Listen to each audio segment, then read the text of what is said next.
Win, Tigers win, down goes the Vols.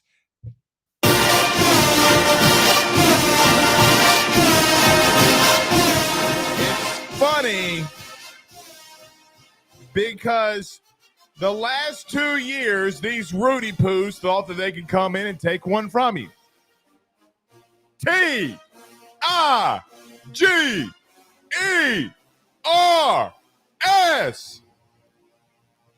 Tigers! As LSU beats the Tennessee Volunteers 5-2. What a performance by Paul Skenes.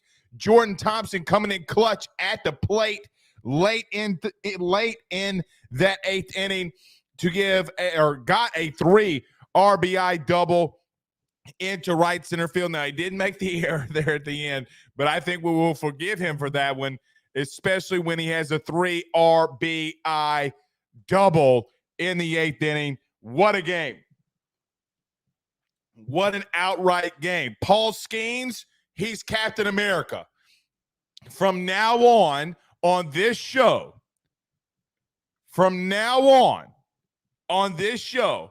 I will not refer to him as Paul Skenes any longer. Or I will, but what I will be more calling him, and what we should be calling him, he's the Bayou Captain America. He is Captain America. Wow. What a performance tonight by a lot of your superstars, especially Paul Skenes, who, look, he went through 7 innings. I know a lot of people, and we'll talk about this tonight. I'm sure we'll bring Zach up here later on in the show. I'm surprised that he's up instead of making out with a girl. Anywho, glad to have Zach with us. But Paul Skenes going through 7 innings. In that top of the 7th, he got his 12th strikeout, so was really legit all throughout the game. I even got in a little bit of trouble at times, gave up a run, never faltered. The Ackenhausen thing, Zach, remind me of this. We need to talk about Zach Ackenhausen getting hurt with the pulled hammy. I got something on that. Not Zach. Jay talked to us about that the other day, so we'll mention that. That's massive if he's got a hammy, man. It's massive, so we'll have to talk on that tonight. But an overall fantastic performance by your LSU Tigers here tonight as they got two more. Man, how sweet would it be if you can get a sweep? Their 2 best pitchers are done. Now, you will go up against a really good starting pitcher tomorrow as well, but you face the best guy that you will see out of the pen. A lot like what happened against Arkansas. You saw their best 2 guys on the first game. I was going to say Friday, but you get what I mean. In game 1, you see their best 2 guys, and then you're able to hit the deeper parts of that bullpen, and you're going to be able to do some really good things. So we'll talk about that tonight. What went great in this game is this is the LSU postgame show. I will go around LSU just maybe at the very end, some preview of women's basketball, a doubleheader tomorrow at 6 p.m. That we'll be watching LSU baseball and women's basketball. Also, I need to touch on this Kayshon Boutte thing again at the end of the show. So, guys, if y'all can remind me on that and more on the Jane Daniels news that we broke last night here on the show. So we'll talk about that at the very end. As well. Get to a couple of these comments, though. Tasha Thibodeau, you can go over to our group on Facebook. Fantastic what she's built over there, the Real LSU Nation. She says, Blake, I have a signed Cruise Girl Josie for you. Message me for your mailing address when you get a chance. Well, guys, I'm just going to let you know right now. I'm getting that. I'm sending that right now. We are stopping the show, okay? We are stopping the show because I am literally I'm not putting in Pooh Bear's address. Nope. Almost put in Pooh Bear's address, even though I don't know that. Hold on. Tasha, the GOAT. Tasha, the GOAT. Look at her. So this is what all of you are going to need to do. You're going to need If you're listening to the stream right now, you're going to need to go over to the Real LSU Nation, sign in. Fantastic. Thank you so much. Just so everybody knows, because this is coming down in about 2 weeks, Burrow and I'll put Cruz. That's what we're going to do. Thank you so much. She says, love you, boo. Love you too. Steak dinner on me when you're down in Baton Rouge next time. Doug Ray says, Tasha always has the goods. Absolutely. Trey Patton says, hashtag petty for a West Coast coach. He doesn't play small ball. Why does he need to? Look, we can talk about this. I'll get to a couple comments. Let me get to a couple more, though. Jeff Futch says, hashtag Ask Blake is Skenes college baseball's version of Chuck Norris. Maybe. But he's Captain America or Captain Bayou. Put it inside the chat right now. Put it inside the chat because Paul Skenes does not have a nickname. We got Cruise Missile. We got Tommy Tanks. We got Doogie. We got Bear. What do you give Paul Skenes? I'm going with Captain America. That's what I am. Matthew Mitchell says, I'll tell you, I was nervous at first when he couldn't break through, and then they were able to get one on Skenes. Yeah, so let's get into that. So look, to start the game, he struck out two. He struck out Ahuna, and one of the best hitters that you're going to – he struck out twice, probably one of the best hitters you're going to see all year in Blake Burke. He comes back in the second. He gets a ground out to second. He gives a line drive back up the middle. He strikes out Enzel, and then Dickey gets thrown out at first by Brady Neal. Top of the third, Drelling comes back out, fly out, K and K. Dude's rolling, bro. The dude was absolutely rolling. Into the fourth, he strikes out Ahuna again. Moore gets a walk. Burke strikes out again. So again, back-to-back times, he faced one of the most dangerous hitters in the game in college baseball. He struck out twice in 3 innings. It's ridiculous. Guys, look, I know that we can talk about Dylan Cruz having a Joe Burrow type of season, and you're right there.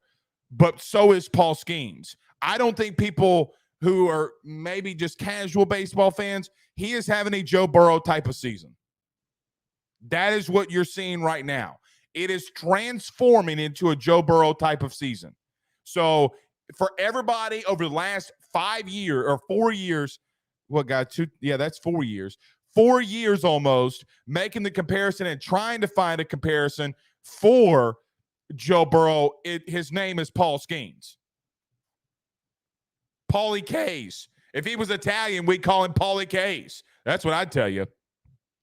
But top of the third, he gets 2 strikeouts as well. That was his fourth through 3. Then you get into the top of the fourth. We got there. Here's where he had a little bit of issues. The only time that Paul Skenes ran into any type of trouble for the second straight game in a row was the 5th inning. He gave up 2 hits back to back. The Jared Dickey hit should have gone as an error, but it didn't. Enzel got a hit back up the middle, Drelling. Then this is where you got 2 runners on base, and this is what Paul Skenes does. When you're in trouble and you got to get out of it, he always comes up clutch. Drelling would fly out to center field. Merritt would strike out. That would be the 7th K for Paul Skenes. Scott would get an RBI single back up the middle, and then Ahuna would strike out for the 8th K. But top of the 6th and top of the 7th, he absolutely shoved again. Moore would strike out. Burke would get his first hit of the game as a single. Denton would strike out. Dickey would fly out into center field. And then you go to the top of the 7th. Enzel would strike out. Drelling would ground out to Trey Morgan, and Merritt would strike out. So 7 innings for Paul Skenes, 12 strikeouts. He gave up 1 earned run. And Zach, was it just or Pooh? I think it's just one walk. He only had 1 walk all day, if I'm not mistaken, as well. And he's throwing heat and he's dotting it. The only thing that I hate for Skenes, and you could see him on the mound, was him absolutely getting pissed, and rightfully so, how much the strike zone was getting squeezed.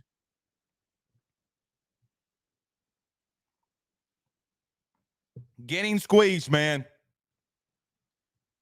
Shame on that guy behind the plate. They were not good tonight.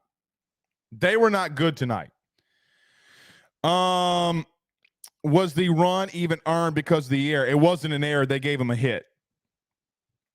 Yeah, in the fifth, they gave him a hit. So in the fifth, you had Dickey had a hit, Enzel had a hit. Drelling would fly out to center field. Then you had a tag. Merritt would strike out. Then Scott had the RBI. So it should have been an error on Thompson, but they wound up giving Dickey the hit. But they were bad all around, man. And look, for what it's worth, to tell you how bad they were, when's the last time, if ever, you've seen Jay Johnson barking from the dugout?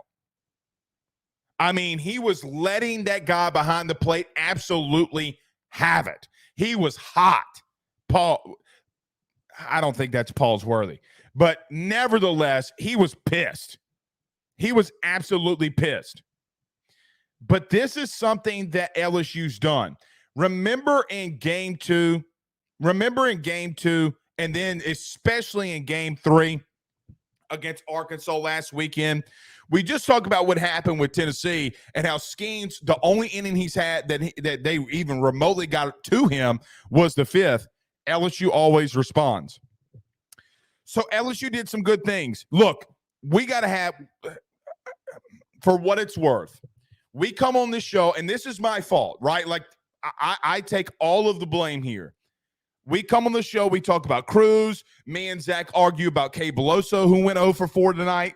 We talk about Jared Bear Jones. We talk about Pearson. We talk about Neal. We talk about Trey Morgan going to the left. We talk about it all, right?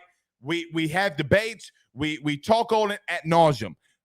One thing that we do not talk about enough, and we're going to have to right now, today, are going to have to start talking more about. Gavin Dugas is an LSU legend. It's cemented. Okay? Every time you need a clutch hit, a.k.a. Texas, a.k.a. Arkansas, a.k.a. Southern Miss back in that regional, when you're down by 1 and Gavin Dugas comes up and has an absolute frozen rope off the scoreboard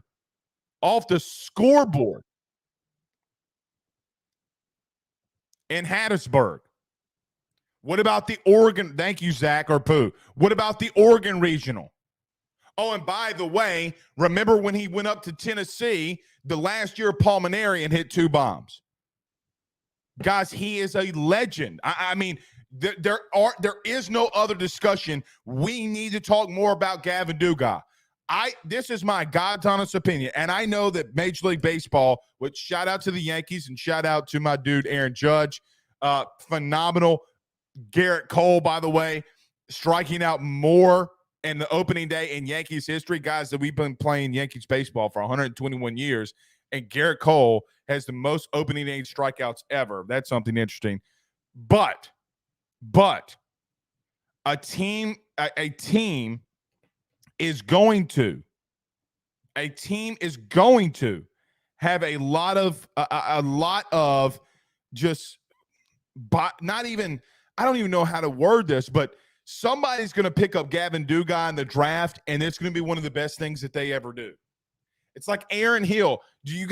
How many of you in here remember Aaron Hill? Played second base for the Arizona Diamondbacks, I think, 10 seasons, 8 seasons, was always Mr. Consistent. But in the 5th, Jordan Thompson would double down the left field line. Brady Neal would strike out, and then here he comes. Here comes Gavin Dugas. 2-run bomb in the left. You can't teach clutch, man. You either you got the dog in you. Pooh's probably like typing. He's probably like, I'm about to hit this motherfucker with a pause. Either you got that dog in you or you don't, man. He's always coming up clutch. Always coming up clutch. It's insane how clutch he's becoming. Anyway, guys, did y'all see this? Because I literally have 39 tweets, 39 notifications. About 17 of them are this one from Stephen Perilou saying, why was Jay pushing Cruz back into the dugout after Jordan Thompson double? Because he was so damn hype? Maybe so. I did not see that. Because I was jumping for joy my damn self.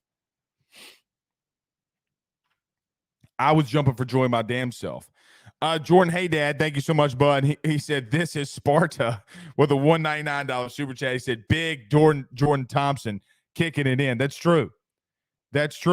And look, you had times tonight where you struggled, okay? Speaking of Gavin, like as an example, the bottom of the seventh, okay? Neil, boom, Dugas out, and then Morgan grounds out to second. You had multiple innings where you only had three guys come up. Kay did struggle a little bit, but I'm not worried about that. I'm not going to kick him out of the lineup for one bad day. The sixth, Beloso ground out. Jones would single back up the middle. Pearson would ground out, and then Thompson would strike out. That's another one. Bottom of two, Jones would ground out. The check swing thing, y'all remember the check swing thing during the game? What's that about?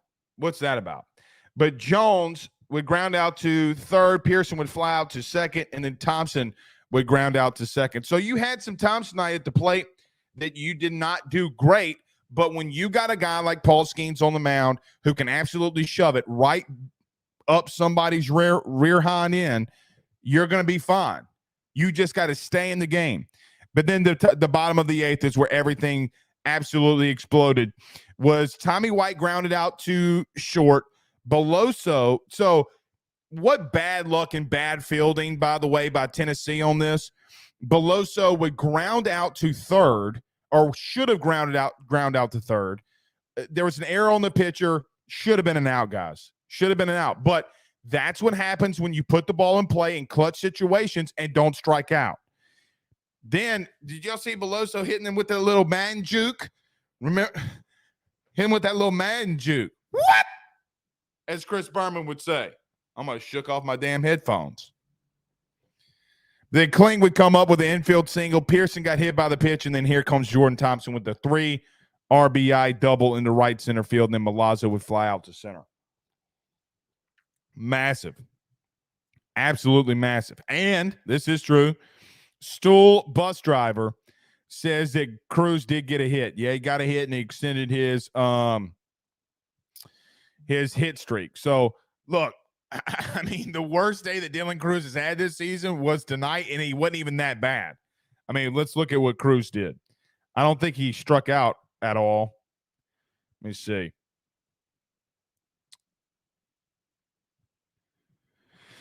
Bottom of the fifth, he singled in the right. Let me see.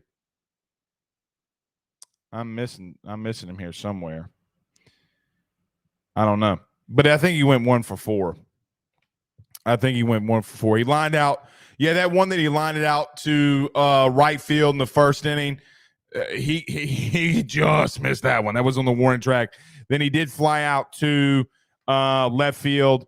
Then he had a single in the right, and I think I'm missing his last at bat here somewhere. Oh, in the bottom of the eighth, he leaded the inning. He flew out to second. So 1 for 4, not a bad night. He's still hitting 525 or over 500. So that's crazy.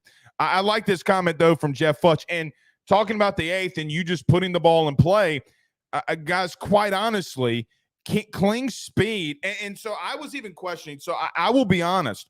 When Kling came in the bottom of the sixth to run for Jared Jones, I kind of started to scratch my head a little bit. I'm like, why are you putting in Kling that early? But again, it's why Jay gets paid more than I do to coach baseball, because he knows exactly what he's doing. Kling comes up with look, you put the ball in play, man. You put the ball in play. That's all you need. And Tennessee, for the first time that we've seen probably in the last 2 years, when the going got tough for Tennessee, they started to shrink, kind of like Honey Who Shrunk the Kids. Happened when they faced Notre Dame in the Supers last year.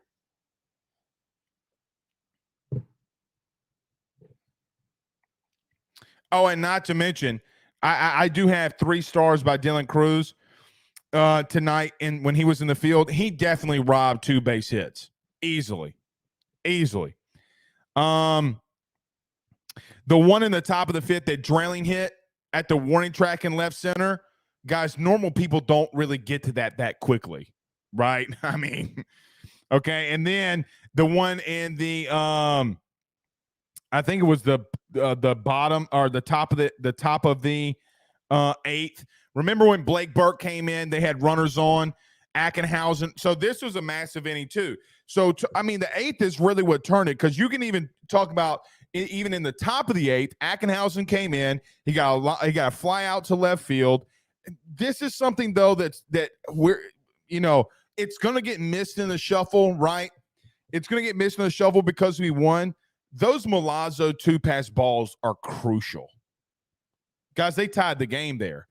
It's going to get lost in the mix because you won, but it is absolutely crucial when you're up by 1 and he has 2-pass balls, get by him. Now, did he get mixed up? Did Edwards throw something that Milazzo wasn't expecting? But who's that on? Because the truth is, I mean, you got wristbands. It's not as if Edwards missed a sign. So something went wrong there. It looked like Milazzo was just trying to frame it a little bit too early, and he knew what was coming. But nevertheless, I mean, he got crossed up twice. This is something I do want to talk about later in the show, though. Zach, you've had on Nate Ackenhausen. I'll bring you up for that one. Have you talked to him about the injuries, by the way? No? Okay, well, we'll get to that later in the show. Him going out, though, in the 8th, I mean, man, he had a shoulder last weekend. And Jay talked about this. Jay said that he was pushing really hard to get back and that he had to tell him not to overdo it. So it looks like he might have, man. That really stinks. You're going to need him to make a long run.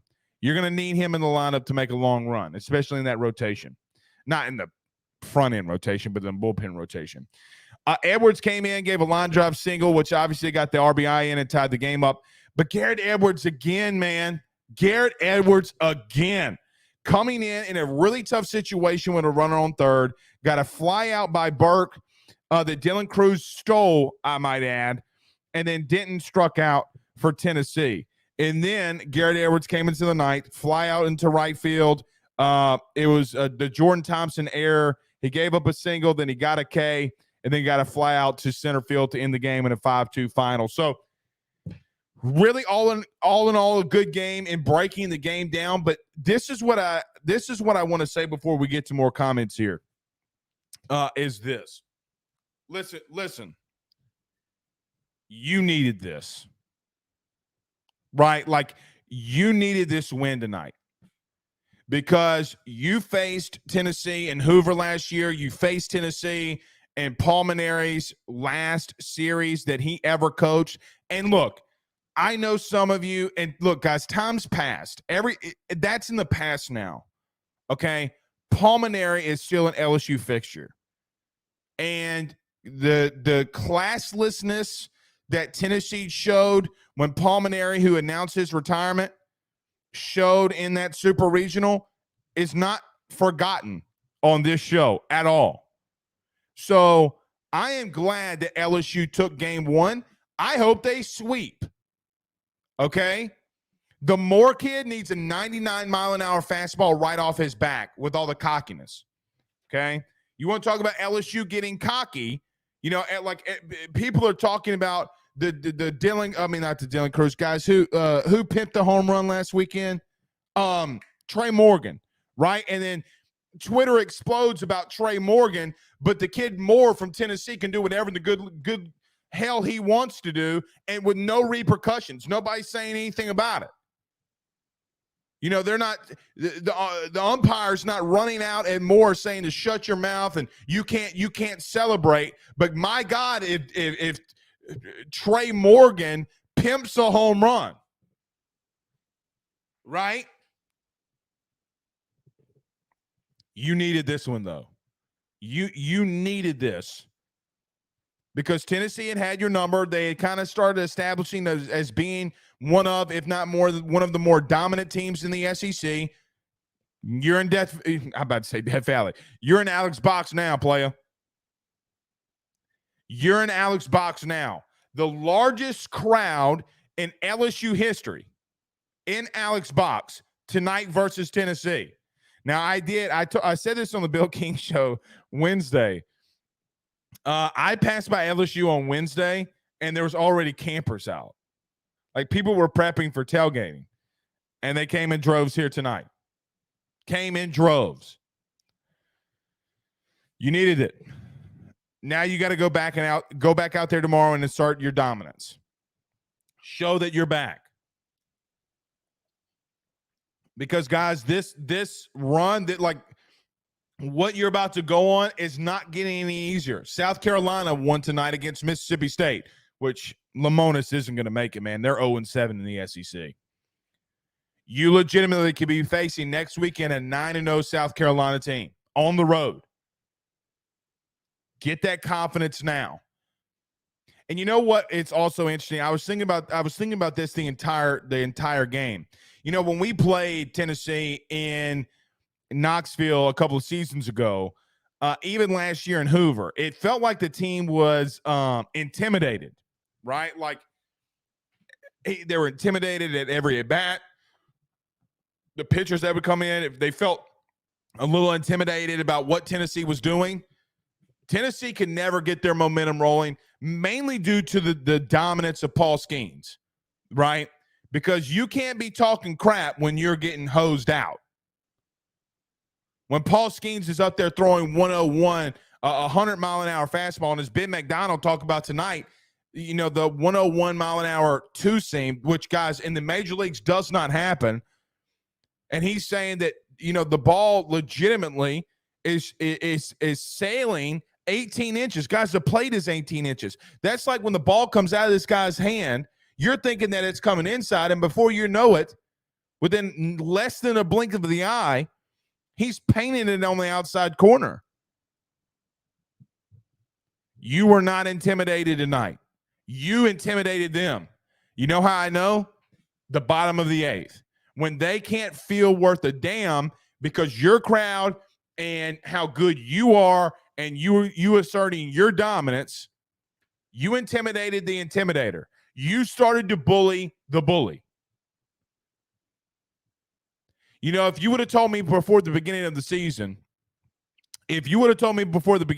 Blake, you would win, you would take the series, you would win 2 games in the opening series against A&M, you win 2 games in the opening series against Arkansas, but on a Sunday you can go out there and sweep Tennessee, and you sweep Tennessee, I'd love it. Now you got a lot of baseball to go, guys. You got 18 more innings to go. You got a long way to go. And Tennessee is not a pushover. So let me say this too. Tennessee, without a shadow of a doubt, is not a pushover, right? They're just not. So with that being said, you got to continue the momentum that you had tonight and carry it over into Saturday, carry it over into Sunday. You got to have big performances from Ty Floyd and Thatcher Hurd. You have to. Because Tennessee is going to throw a guy that's going to get picked in the top 10 picks next year. Okay? So you're about to see 2 back-to-back top 10 arms or top 10 picks on the mound for Tennessee. Now, what is interesting for me with this game tomorrow, they were talking about how, Dolander, which we'll talk about in just a second, but Dolander and this staff had struggled at times with all of their starts. So we'll see with that. But I don't think Dolander really struggled necessarily. Now, he had some walks. He did some things like the bottom of the third. He walked Neal. He walked Dugas.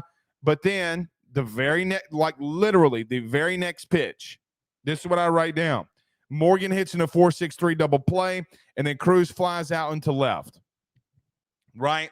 I mean, he went through 4 innings with only giving up a hit, and it wasn't until the 5th inning when Thompson hit that double down the left field line that things started going, and then Dugas bomb, and then Dugas obviously set down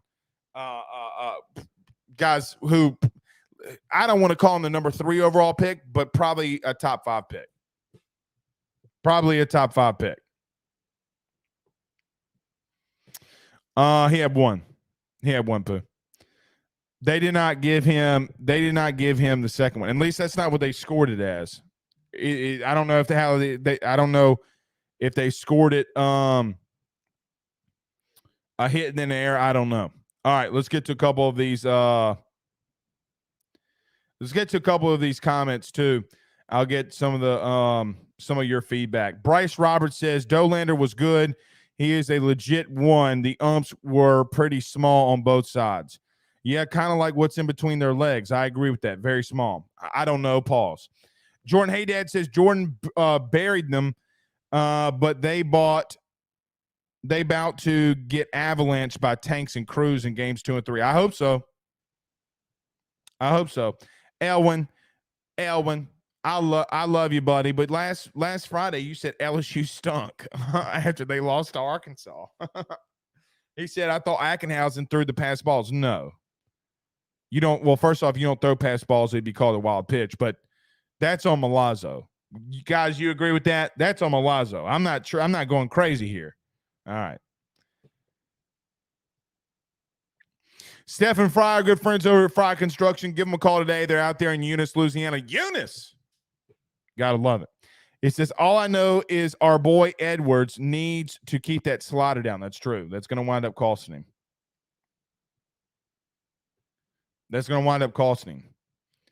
But I mean, he's had 3 really back-to-back really good performances. Hey Dad again says we still got a big game or 2 from Tanks and Cruz from behind the plate coming this series. Just getting started with these bastards, Blake. I agree with you.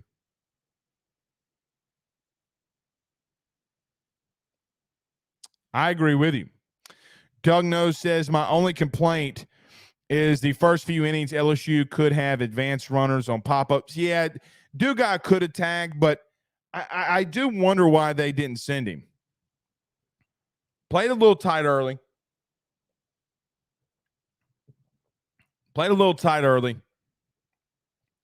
The Vol Bros on YouTube. Oh, Lord.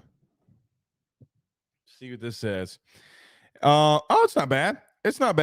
He says Skenes is the best pitcher in college baseball. Bottom line for the Vols tonight. You can't give the number 1 team in the country extra outs. I agree with that, Vol Bros. You're right there, bro. You're right. And look, Vol Bros, like I was texting Bill King throughout the show, and I literally texted him that. Like, that's legitimately our text thread. I told him, I was like, Bill, you can't do this to this team.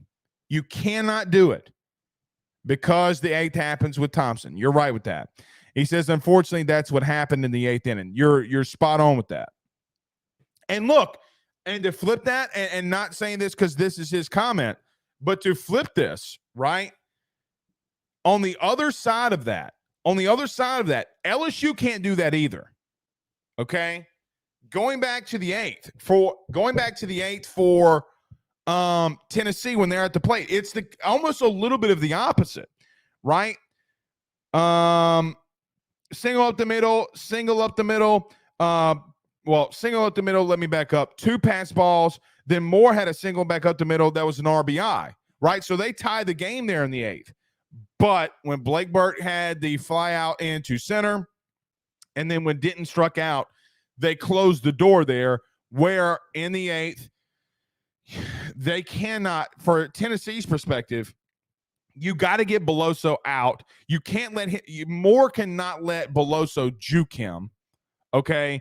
And Kling got down the line fast, infield single, then Pearson got hit by a pitch, and then you know what happened with Thompson. So that's on both sides.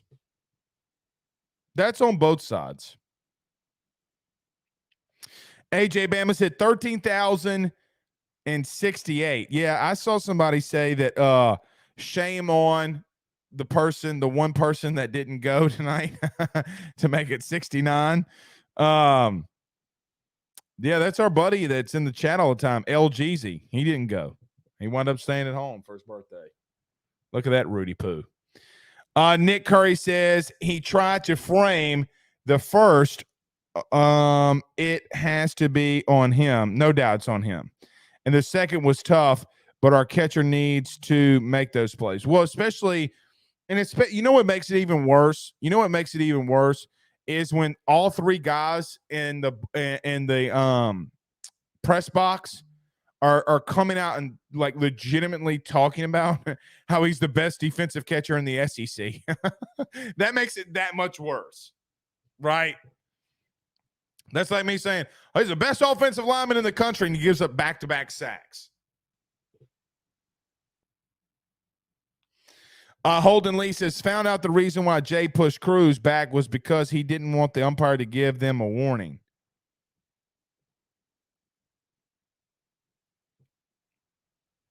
I don't know, man. I know Jay. That doesn't sound like Jay. I don't know. Did they tweet that? Is that reportable? Is that what he said? That doesn't feel like him.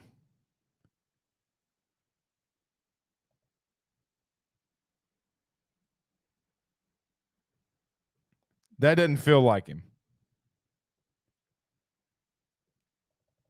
I don't know. We'll have to go look at that. Because I don't it's hard for me to believe that. I don't see that. All right, this is confirmed though. Jay Johnson did say Nate Ackenhausen tweaked his hamstring, but Jay Johnson said he's fine and he wanted to stay in the game, and he could have gone back, or he could have stayed in the inning. So that's big. Looks like Jay just didn't want to take a chance with him. Looked like Jay didn't want to take a chance with him. So look, if that's the case,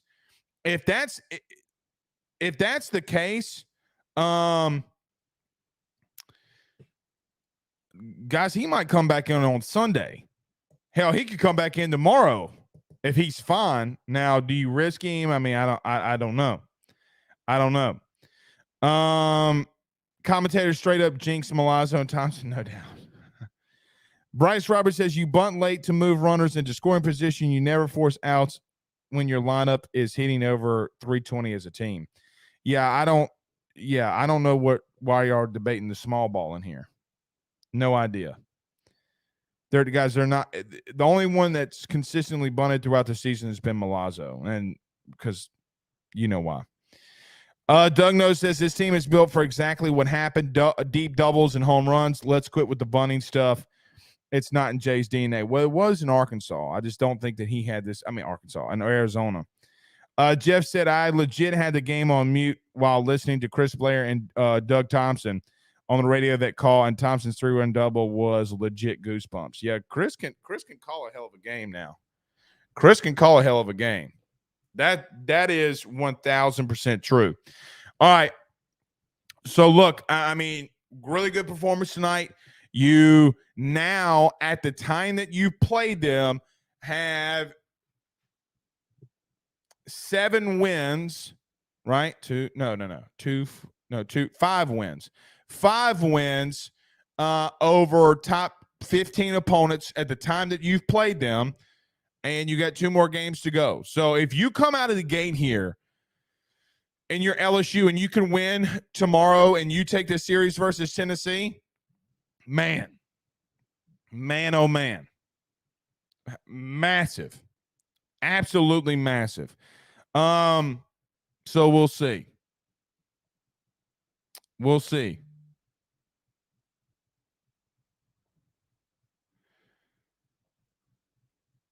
I don't think Texas was a ranked opponent when we played them. I could be wrong. They had come off the 3-loss weekend to the SEC. Yeah, I don't think that they were at the time either. I don't think you played. Was Texas A&M the first ranked team you played? all year? Because Texas wasn't ranked when you played them. I could be wrong. I'm just not remembering at 10:40 at night. Nick Curry says it happened in the second also. What happened in the second also, Nick? What happened in the second also? Jones grounded out. Pearson flew out to second, and Thompson grounded out to second. What happened in the second? Denton from Tennessee would ground out to second. Line drive back up the middle for Dickey, and then a K, and then a throw out. When Jones tagged the dude on the helmet and damn near killed him.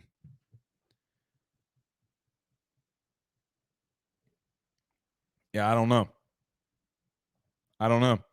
I Owen Run Tall Stop says, yeah, Texas wasn't ranked, but they are now. Yeah, they're on a – because they won last night, if I'm not mistaken, or the other night, and they have the longest winning streak in the country right now. Brandon Graziano says, Tennessee is better than number 10 team. Shit, no, they ain't. Well, I mean, they have talent to be higher ranked, but there's some dudes out there, man. Tiggs bits. Tiggs bits.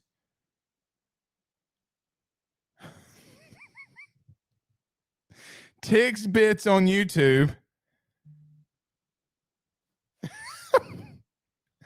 says that place felt like the old box tonight. Incredible energy. I feel like Zach just makes up fake YouTube names and legitimately goes on here and says stuff. Bryce says Iowa got ranked immediately after we played them. No, I'm not doing that. Because A&M's not. Guys, it threw me off. It threw me off for sure. Edo says Doug Shores might throw Sunday. Floyd, Coop, Little. I think Shores might come in tomorrow, depending, because that's when he came in the other day. Wasn't it game 2 that Shores came in? I think. And he says we still have Shores and Herring. Boy, yep, you do. You just gotta hope that Ty Floyd can go into the 7th inning like he did last time. You need a massive performance by Ty Floyd. I'll need to go back and look because Ty Floyd's faced Tennessee, I think, twice. I think he's faced Tennessee twice, and maybe if not 3 times. Ty Floyd has faced Tennessee, and I don't think that he's ever. I just don't ever think that he's beat them. No, there's no way they beat him because you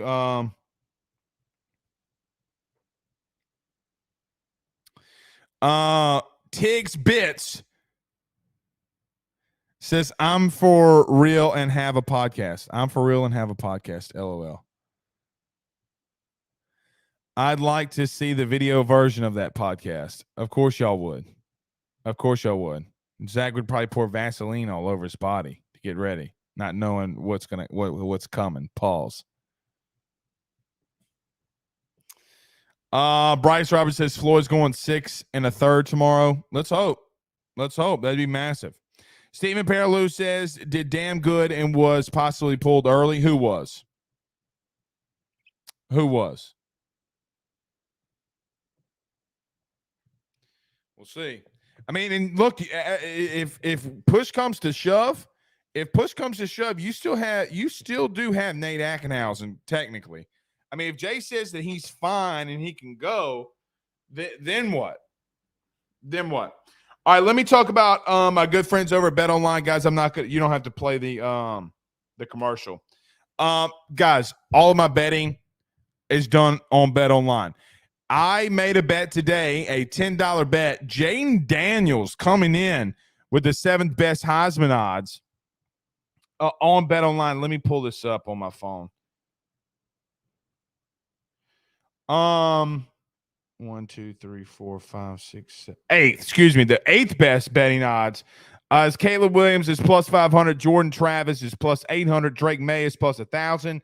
Michael Penix Jr. plus 1,200. Sam Hartman plus 1,200. Bo Nix plus 1,400. They're just taking your money if you bet on Bo Nix. Joe Milton plus 1,800 and Jane Daniels plus 2,000 in the Heisman odds. So 8th in the Heisman odds race came out to this week by betonline.ag. Guys, it's where we do all of our stuff. It's where you can do all of your gambling action, all of your sports action. Do them a favor, though, if you haven't done so already. Sign up today. Use the promo code BELIEVE50. That's BELIEVE50. You'll get a 50% off welcome bonus on your first deposit. That's betonline.ag, where the game starts. I'd lay a bet on Penix. You're always trying to lay something, aren't you, Zach? But I would too. I'm a Michael Penix Stan account. I've told you guys this. Let's talk about this, though, because we're not going to stay too terribly long because it's almost 11 o'clock at night. We'll go about another 10, 15 minutes. We'll bring the guys in just a second. Women's basketball tomorrow. Sunday, though, 2:30? Is it Sunday at 2:30 championship game? Ooh. That's disgusting. Who remotely now, let me say this. But they could put it on ESPN too. I guess I was thinking Sunday night baseball, but 2:30 is disgusting. Massive game tomorrow for the Lady Tigers in the Final Four. Look, you got to find a way to stop Elizabeth Kitley. And they got guard play. Guys, Virginia Tech has 8 seniors. They are a very, very old team. They've been there and they've done that over and over and over again. You cannot listen to me when I tell you this. You cannot, at any circumstance, have a half like you did in your last game versus Miami. You cannot let that happen. You're going to have to find a way to get some easy buckets. You're going to have to find a way to get Angel Reese some easy buckets as well. I know the ball's jacked up, but the ball's jacked up for everybody. Virginia Tech legitimately is scoring 78 points a game on the dot. On the dot. So you're going to have to score. I don't mind this one. I don't. Let me just say this before I get to it. And I haven't even gotten to Brian Kelly talking today, which I need to do. I forgot about that. That Caitlin Clark girl can play, but dude, South Carolina's freaking good, bro. If there is a team, though, that maybe can knock them off, she would have to go cuckoo for outright Cocoa Puffs. She'd have to go cuckoo for Cocoa Puffs, though. Can't she do it? Sure, she's done it all year, but South Carolina's a little different. We'll see. You just got to play your game, man. You can't shoot 23% going into halftime. This Virginia Tech scores too much. Now, do you play really good defense? Sure. Can you do that against them? I don't know. Caitlin Clark can score, but can anyone on the team score? I mean, Pooh, they're scoring 81.5 points per game, though, on average. That's a lot for women's basketball. It's a lot. That's a lot, bro. That's a lot for any damn body in college athletics. Men's, women's, that's a lot. I don't know. South Carolina's got 2 trees down there in the paint. I don't know if she can do what she needs to do, but she's good, man. I did see something ridiculous, though. There was something outright ridiculous that I didn't address the other night, though. They got people out here on Twitter. Saying, like, she's going to be the greatest women's basketball player of all time. Shut up, bro. Shut up, bro. Stop. Like, come on. She's in college. It's like me saying when LeBron was in high school, he's going to be the best ever. Come on, man. Come on. Got to give it a little grace. You know what? This is what I'm going to do. I'm going to end the show with Brian Kelly, and then we'll bring the guys up. So Brian Kelly today spoke with the media, and let me just go ahead and address this Harold Perkins stuff. So I'm not going to dive into it this late I'm not going to go bada beep, bada boop, bada beep on everything that Brian Kelly said.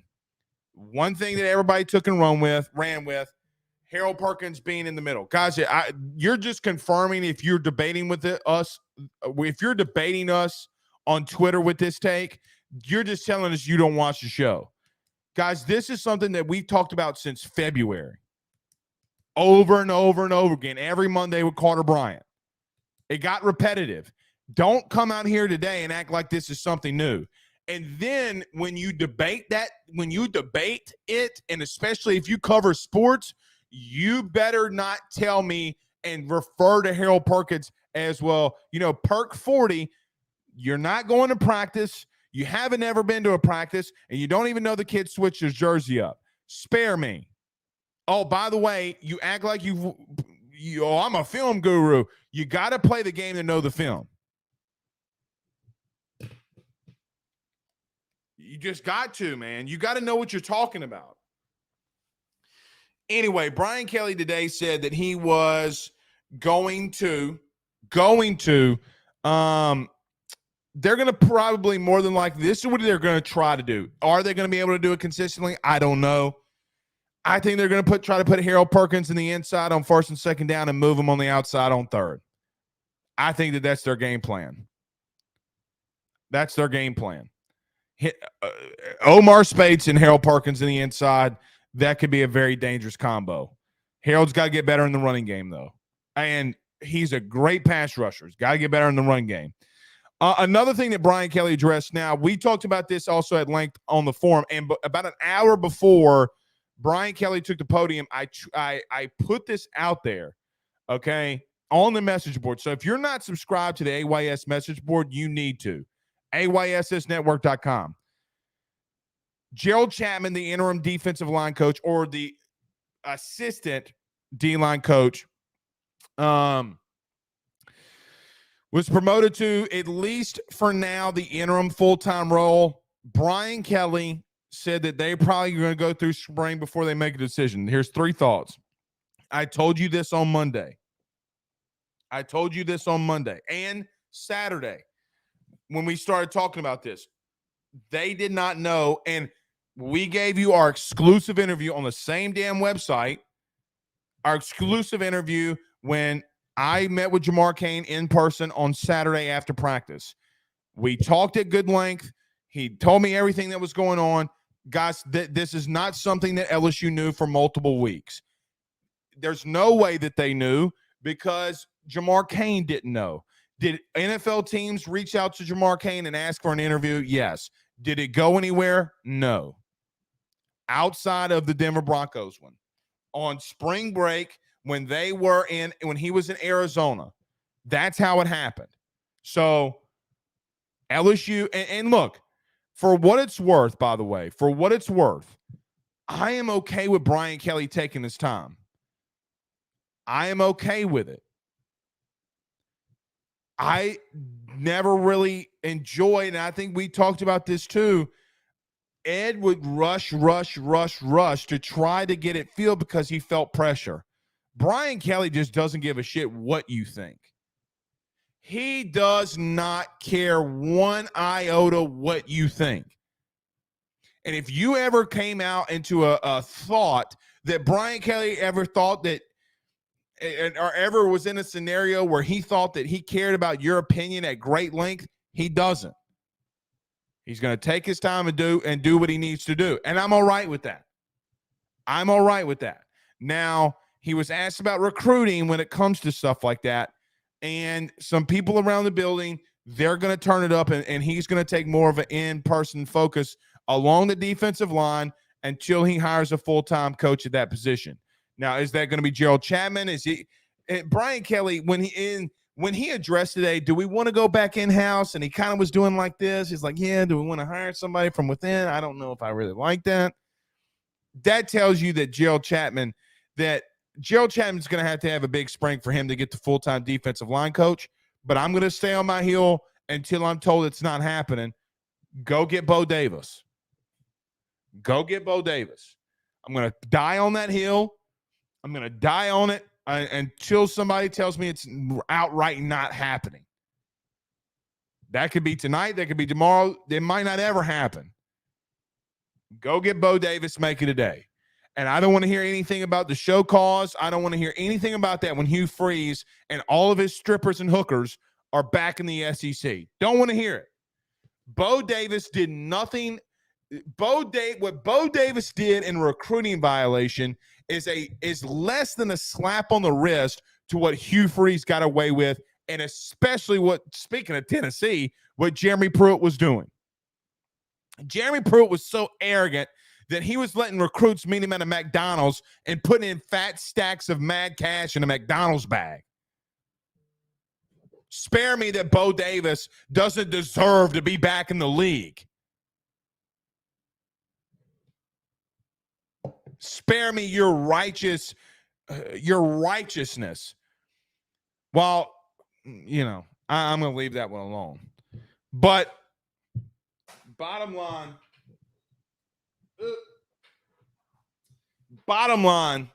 go get Bo Davis. I know Elijah Robinson's name from Texas A&M is getting a lot of headway. So if those two dudes are the front runners in Brian Kelly's mind, go get them.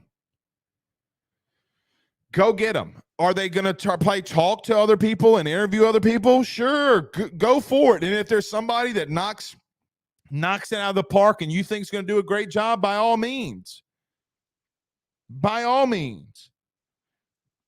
You better be good. You better be sure in this class that they're a good recruiter, because you're going to be missing a lot of defensive linemen next year, and you got to replenish arguably more than any position, because you still can have a lot of these DBs coming back. Guys, Denver Harris can't go anywhere. Not a high likelihood that Deuce Chestnut goes anywhere. So we'll see. All right, before I get the guys up, one last thought on this. I mentioned this last night, and I was going to clip this, but the visual was really bad. So let me repeat it. A lot of people asked me to repeat it about two things. I won't spend much time on this. Guys, for me, yesterday for Kayshon Boutte was not good at all. It was not good at all. Guys, he got tired, man. He's out of shape. And what I was mentioning last night, okay, after the pro day happened, was that you had scouts out there legitimately asking themselves the questions of, why is Jayden Daniels running up and down the field? That's not what the drill is called for. Now, Jeray Jenkins was the only other receiver out there, and it was him and Kayshon. But Kayshon, they could have taken a break. There's no set time or time limit on this pro workouts. There's none. It's not as if that Jayden Daniels was, telling him what to do because it was his pro day. Like, that didn't happen. Like Kayshon Boutte ran a go route and Jayden Daniels put it on a dime at the pylon for him. By the way, he caught it, but he's waving Jayden to come all the way down there to throw it back to him so he didn't have to run back. Okay. Well, what do you think is going to happen in the game? What do you think is going to happen in the game? Guys, I think Kayshon's falling massively. And if I just don't see a path for him right now that he goes in the first round, especially. And I just don't know if I see a path for him in the second round. Guys, let's just go back through a timeline really quickly. And I like Kayshon a lot. I think Kayshon's a good dude. I think he's got a big heart. I really do. 2020, in June 1st, 2020, NIL opens up. You remember this? Or was it 2021? Guys, refresh me. It was 2020, wasn't it? 2020. We went through 2 seasons of Kayshon is going to Alabama.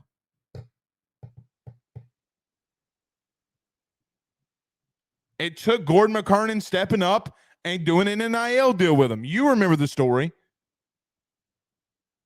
Stuff that isn't true, but even circulated after the end of the SEC championship game. Sometimes you got to deaden rumors by going out there and performing, man. Like, how do you, I just don't get how in the biggest, this will be for Kayshon, the biggest interview that he's ever going to have. Right? Like, it's the biggest interview any of us could ever have. Guys, if you get drafted in the second or first round, they're paying you millions. You can live off of that one contract for a long time. A long time. But unfortunately, what happened is that guys that didn't get invited to the combine and guys that really want to be there and really want to do it, aka Jared Bernard Converse, who just absolutely balled out, had massive days. And like I said last night, like I said on the forum, if any media wants to say this is wrong, or any little itsy bitsy fan with a chin strap, I promise you this. What happened yesterday when scouts were at that pro day, Jane Daniels made them turn their heads. Guys, he's about 15 pounds heavier, which I love. Guys, he was 185 last year. You know that. I know that. Your mama knows that. Everybody knows that. He was not 200 pounds like they had him listed. Have you seen the photos of him now? And he was dropping dimes. Now, my whole question's been, if you're going to ooh and ah and jizz over Anthony Richardson for hitting a ceiling, guys, you're not supposed to hit the ceiling. Newsflash. When you're in an indoor facility, you're not supposed to hit a ceiling. Oh, Anthony Richardson hit the ceiling. I don't care about that. But how Jaden, which, by the way, I've been told, and you saw it, the stuff that happened between Bill Belichick, arguably the best coach in NFL history, and Jane Daniels. Why do you think Bill Belichick's talking to Jane Daniels the way that he is? Does Jane have to work on some things? Yes. I can't say that enough. Can't say it enough. There's a reason that Jane Daniels was out there and Garrett Nussmeier wasn't. Sometimes, whether you like me, love me, or hate me, read the tea leaves. What are they telling you? Okay. Some of you just won't listen. You caught that, Pooh? All right, going to bring the producers up. So Pooh and Zach are in the building. Pooh, you're muted just for reference. Guys, LSU taking the game one versus Tennessee. I guess some of y'all's thoughts about the game tonight. Paul Skenes. Captain America, man. He's freaking good. I will say this. Did y'all think I tweeted it? Any chance that you could have brought him back out in the 8th? No. I mean, Ty Floyd went 116 last weekend. I don't care what he's throwing. I don't care how many pitches he's throwing. Zach, you can't enter him in an inning over 100 pitches. The fact that he got you through 7 and got you to 8. I know. It's good. I was expecting give me 6 and 1/3. And we good. Well, and here's my question, Zach. Are you bringing him in because you don't want to lose, or you're like, at some point you got to take a guy out not to hurt him? I'm not saying like the whole inning, but I mean, he was at 106. I think he could have gotten up into the teens. You get maybe one out and go. Well, you still have a righty lefty matchup though. Ahuna's up. Yeah. So you bring in Ackenhausen. Yeah, and that's why. On a lefty matchup. It would. It's a thought. It's not a. I'm not stating. No. I saw your tweet. You were like, please, Mr. J. So do you bring him out in the 8th? I don't. I just don't see it. What else do you think, Zach? And we'll go to Pooh. Overall, I mean, it's massive to get the first win. And as you already stated on the show, to go past two of their best pitchers. I mean, we're going to see a lot more offense on both sides of no doubt. On both sides with Tennessee and LSU. I mean, Tennessee is going to touch LSU more on Saturday and Sunday, and LSU is going to do the same. So it's going to be a lot more offensive games, I think, but I don't expect it to be like Arkansas. Pooh, your thoughts?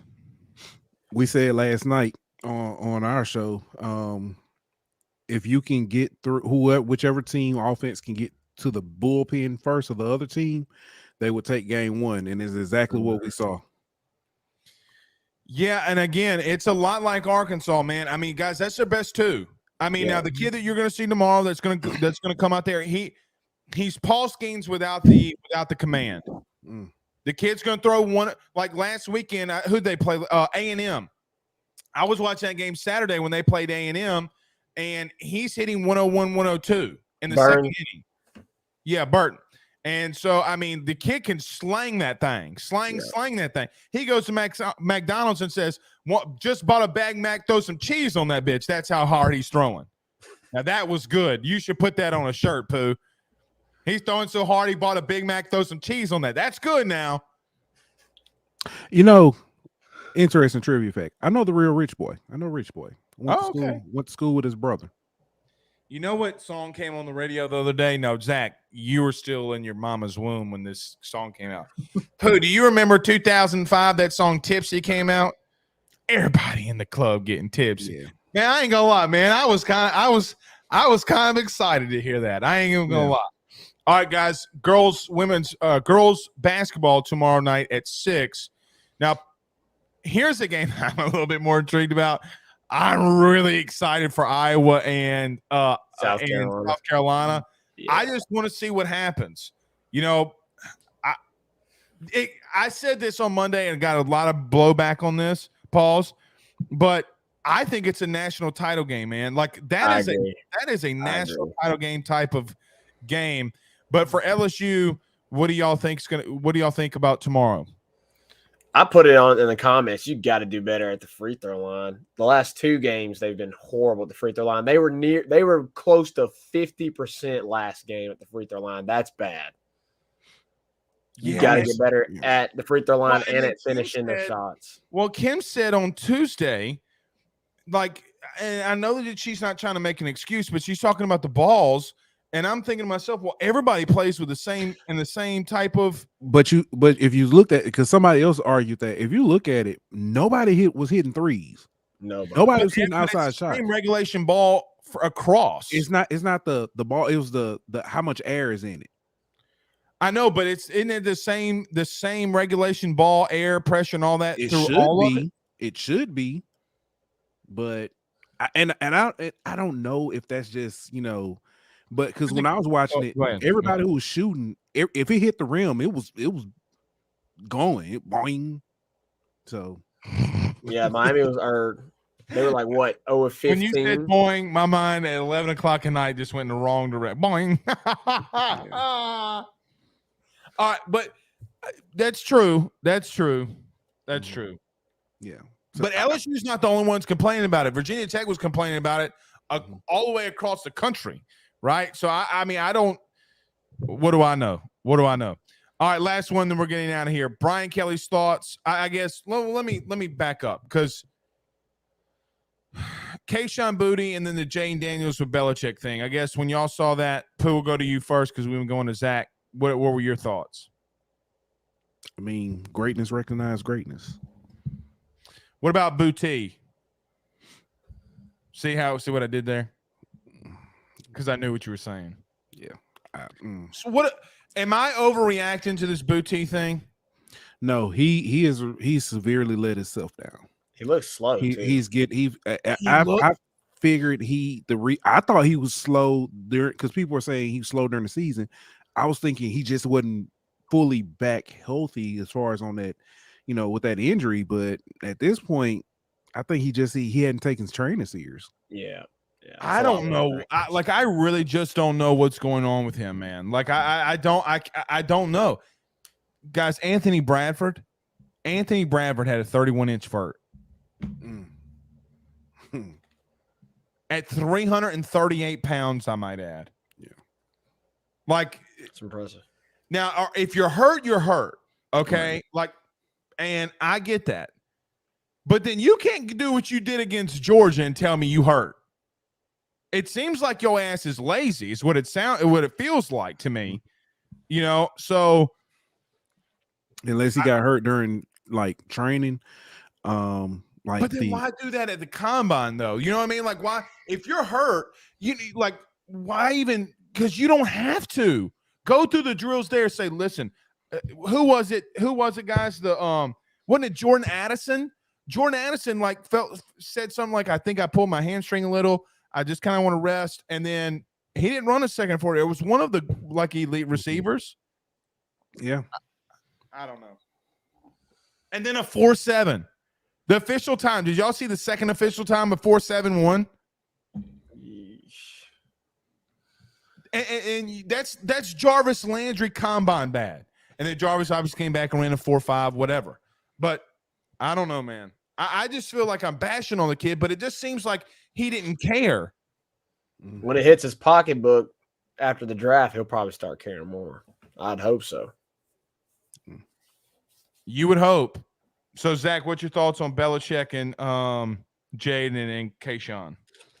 I mean, with the Belichick situation, it's not a coincidence, right? With Belichick and Jaden, I love it. Jaden does not get the respect he deserves. Like, no, I don't really understand. Well, I got another question, and after you get through with that, Blake, I got a question. Go ahead with both of y'all.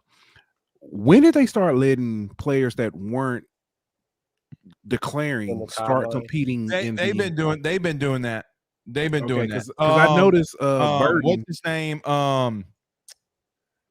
When Jamar Chase and them went to Jamar Chase and Terrace Marshall. Right. Who was it? What's his name? The lefty. Max Johnson. Max Johnson. I didn't realize that. Yeah. Mm-hmm. It's good. I think it's good. I mean, it's good. Early exposure, obviously. Because, like, I noticed during Ohio State's Mark Harrison Jr. participated. It was catching passes. And then at Alabama's, Burden was catching passes. And I was like, when did they start letting players who hadn't, because I knew it had to be recent. So, well, they kind of lifted some restrictions, like so DJ Moore, DJ Fluker, who's part of the Believe Podcast Network, right. Actually.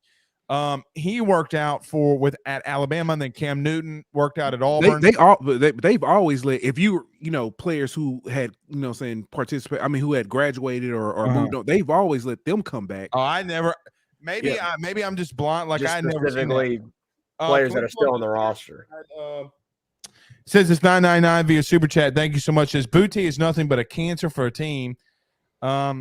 It's sad to see him waste all of his talent. He has had highlights to prove he could be a first rounder. I hate to say this. Thank you for the super chat, guys. I don't, and that's what I meant about the that's what I meant about like the off field stuff, right? Like I mean, look, they denied that the rumors with him around the SC championship were fake. Okay, I believe you. Sounds good, but if you got that bad of a reputation, you can't keep adding on to that reputation. I agree. I think cancer for a team is a little much, but I agree with that too, Zach. I think that's I don't know if he's a cancer for a team. I think he's selfish, but I don't think he's cancerous. Yeah, I agree. Yeah. Because I could, I mean, not to call anybody out. Can he be skin cancer? A low level one. Put that one back up. Stephen Frost says cancer is a strong word, but I can't completely disagree with that statement. Right. Yeah, I'm with y'all on that. I don't think he's a cancer. I just think it looks, because look, let's not ignore now.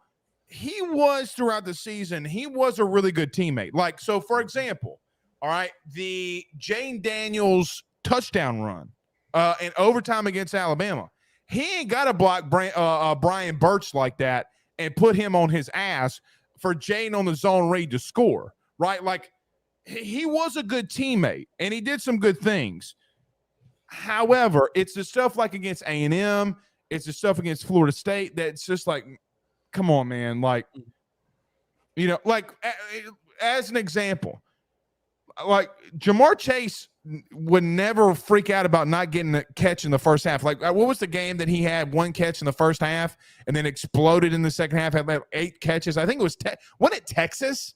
I think it was like Texas that he only had like a catch in the first half, and then him and Jefferson exploded in the second half, and he never like really pouted. And it's not like we all knew that they were going to be who they were.